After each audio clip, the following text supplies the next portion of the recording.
Hi guys, അപ്പം രാവിലെ ഒരു പണി കിട്ടി. അതെന്താണെന്ന് നിങ്ങൾക്ക് കാണണമെങ്കിൽ ഞാനിവിടെ ഇടാം കേട്ടോ. ഹലോ ഫ്രണ്ട്സ്, അപ്പം നിങ്ങൾ തുടക്കത്തിലെ വീഡിയോ കണ്ട പോലെ തന്നെ നമ്മുടെ ഷർഫുദ്ദീനൊക്കെ വന്നിട്ടുണ്ട്. നമുക്ക് ആദ്യം അവരെ എയർപോർട്ടിൽ പോയിട്ട് കൂട്ടാൻ പോവാണ്. അപ്പോൾ നമ്മൾ അവരെ കൂട്ടാൻ വേണ്ടി പോവുകയാണ്. അതിന് മുമ്പായിട്ട് നമുക്കൊരു ചായ കുടിക്കണം. എയർപോർട്ടിലോട്ട് നേരെ വിടാൻ, കാരണം 9 മണിക്ക് അവർ ലാൻഡിങ് ആണ് ഗൈസ്. നമുക്ക് ഓടിപ്പോയിട്ട് പിക്കേണ്ടേ. അപ്പം ഇങ്ങനെയൊക്കെ നടത്താൽ മതിയോ ഗൈസ്? വാ പോയിട്ട് വരാം. എയർപോർട്ടിലെത്തി ഗൈസ്, ബട്ട് ഷർഫുദ്ദീനൊക്കെ വന്നില്ല. നമ്മളാകെ മൂഞ്ചി ഗൈസ്.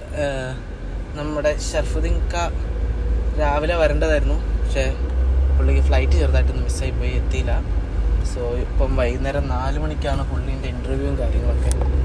നമ്മൾ രാവിലെ പോയി ആകെ ഇന്ന് മൊത്തത്തിൽ നമ്മൾ മൂഞ്ചിയ അവസ്ഥയിലായിരുന്നു ഗൈസ്. ഞാൻ വലിയായിരുന്നു തുള്ളി ചാടി വീഡിയോ ഒക്കെ എടുത്ത് പോയതായിരുന്നു, പക്ഷേ നമുക്ക് സമയം സെറ്റായില്ല. കറക്റ്റ് വെയിൽ കറക്റ്റ് ഉണ്ടത് കണ്ടിൻ്റെ വൈദ്യുതി കേസ് അടിക്കുന്നത്. എന്ത് വിധി ഇത് എന്നുള്ള പാട്ട് പാടേണ്ട ഒരു അവസ്ഥയിലാണ്.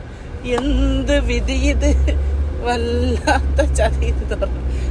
അപ്പം നമുക്ക് പോയിട്ട് പുള്ളി എങ്ങനെയുണ്ട്, പുള്ളി സിനിമയെ കാണുമ്പോൾ എങ്ങനെയാണ്, നേരിട്ട് കാണുമ്പോൾ നമ്മുടെ ഒരു ഫീലിംഗ് കാര്യങ്ങളൊക്കെ നമുക്ക് പോയി കാണാം. അപ്പോൾ നമുക്ക് ചെന്നിട്ട് കാണാം ഗൈസ്. അങ്ങനെ ഷർഫുദ്ദീനൊക്കെ താഴെ എത്തിയിട്ടുണ്ട്. നമുക്ക് വേഗം പോയിട്ട് കണ്ടിട്ട് വരാം ഗൈസ്. വെയിറ്റിംഗ് ആണ് ഗൈസ്. ഭയങ്കര എക്സൈറ്റ്മെൻറ്റിലാണ് ഇരിക്കുന്നത്, നിങ്ങൾക്ക് പറഞ്ഞാൽ മനസ്സിലാവില്ല. അപ്പം പോയിട്ട് വരാം. അങ്ങനെ നമ്മുടെ എല്ലാം പ്രിയങ്കരനായ ഷർഫുദ്ദീനൊക്കെ വന്നിട്ടോ. നമ്മളെല്ലാം പല സിനിമകളോട് കുടുകുടാ ചിരിപ്പിച്ച നമ്മുടെ സ്വന്തം ഷർഫുദ്ദീനൊക്കെ വന്നിട്ടോ. അപ്പം പെറ്റ് ഡിറ്റക്റ്റീവ് എന്ന സിനിമയുടെ സക്സസ് മീറ്റ് ആയിട്ട് വന്നു കേട്ടോ. അങ്ങനെ ഇൻ്റർവ്യൂവിനുള്ള റൂമെല്ലാം നമ്മളിത് അവിടെ സെറ്റാക്കി വെച്ചിട്ടുണ്ട് കേട്ടോ. അങ്ങനെ ഇൻ്റർവ്യൂവിൽ സ്റ്റാർട്ടായി. ഭയങ്കര സന്തോഷമാണ് ഇൻ്റർവ്യൂവിൽ അടുത്ത് കണ്ടപ്പോൾ ഗൈസ്. അങ്ങനെ ഷർഫൊക്കെ നമ്മുടെ കൂടെ ഉണ്ട്, നമുക്ക് വേഗം പോയിട്ട് എടുക്കാം. ഋതപ്പനും കാത്തിരിക്കുകയാണ്. ഇതെൻ്റെ 2 പേര് ഓടി വരുന്നത്.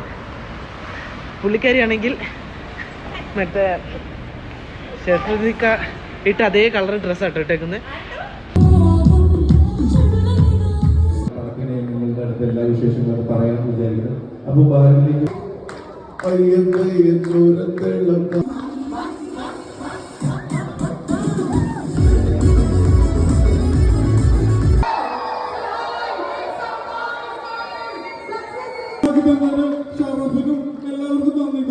ഗൈസ്, അങ്ങനെ നമ്മുടെ ഷർഫുദ്ദീനയും എല്ലാവരും പോയി ഗൈസ്. പരിപാടിയെല്ലാം കഴിഞ്ഞ് അതിഗംഭീരമായിരുന്നു റെസ്പോൺസ്.